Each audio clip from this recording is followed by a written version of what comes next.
السلام عليكم ورحمة الله وبركاته. النهاردة هنعمل مع بعض رز بلبن أحلى من بتاع المحلات. رز بلبن كريمي وجميل جدا.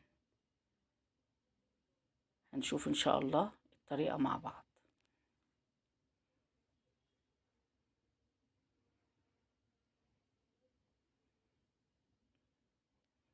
هتجربيها هيعجبك إن شاء الله. شوف الطريقة مع بعض.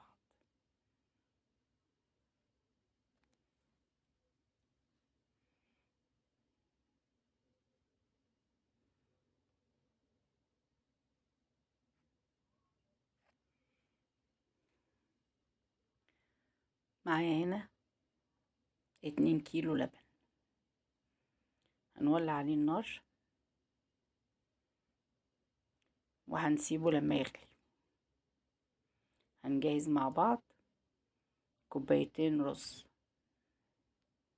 هنغسل الرز كويس ونشوف هنعمل ايه. كده اللبن بتاعنا غلى اهو. غسلين الرز بتاعنا ومجهزينه.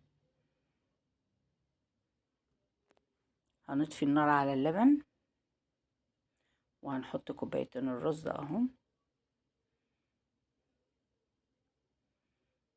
وهنقلبه كويس ونغطي عليه ونسيب النار مطفية. مش هنولع عليه دلوقتي، ونسيبه ساعة ان شاء الله، ونرجع نشوف الرز بتاعنا بقى شكله عامل ازاي.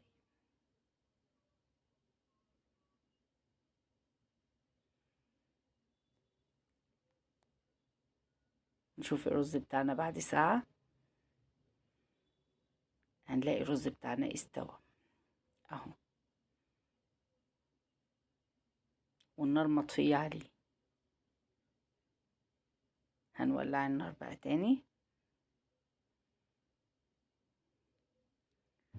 وهنجهز معانا بقى ايه، السكر والنشا والكريمة، ونشوف هنعمل ايه. كده احنا ولعنا النار تاني على الرز. هنستنى لما يغلي. هنحط هنا 2 معلقة كبار نشا،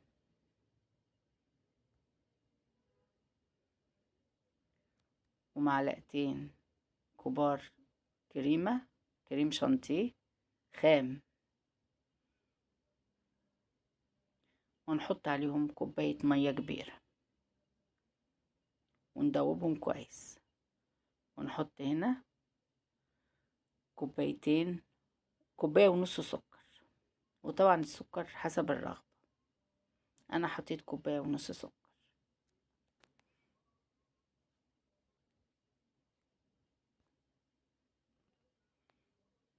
او اللبن ما بيغلي كده، او الرز بلبن ما بيغلي بحط كوباية ونص سكر اهو. هندوب بقى النشا بتاعنا، حاطين عليهم كوباية مية، هندوبهم كويس.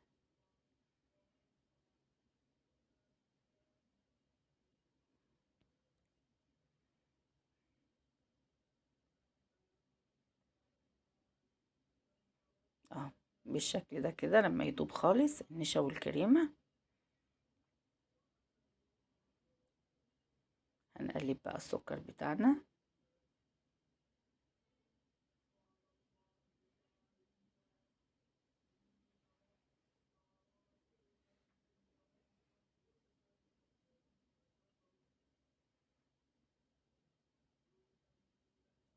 ونحط الايه،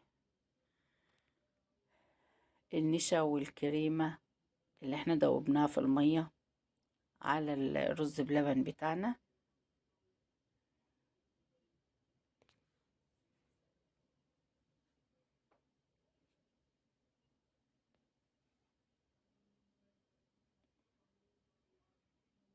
هنفضل نقلب بيه بقى شوية كده، نقلب فيه،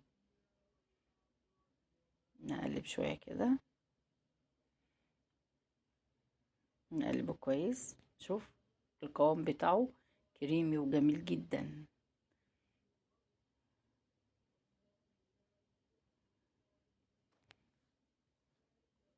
القوام بتاعه جميل. ومعايا معلقة صغيرة فانيليا، ده اخر حاجة طبعا. هنقلبه كويس.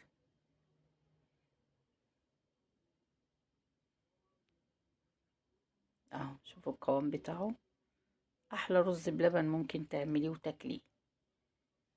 اتمنى تجربيه، ان شاء الله مش هتندمي لو جربتيه، هيعجبك جدا.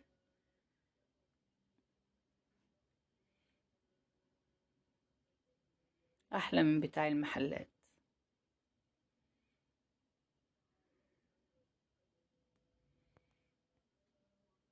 طبعا هنعبي بقى، نصب الرز بلبن بتاعنا في الاطباق بتاعتنا.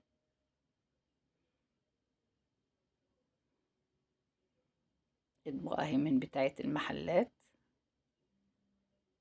قلت نغير النهارده ونحط في اطباق من بتاع المحلات.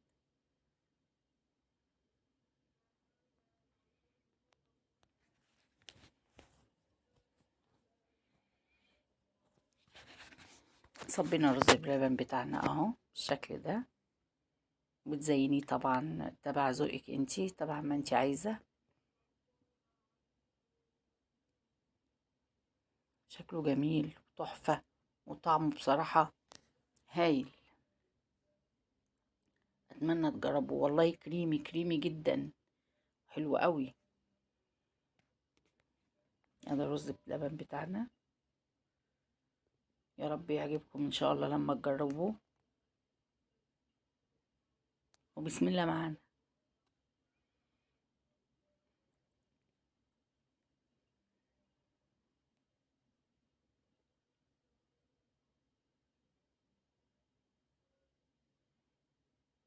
ان شاء الله يعجبكم.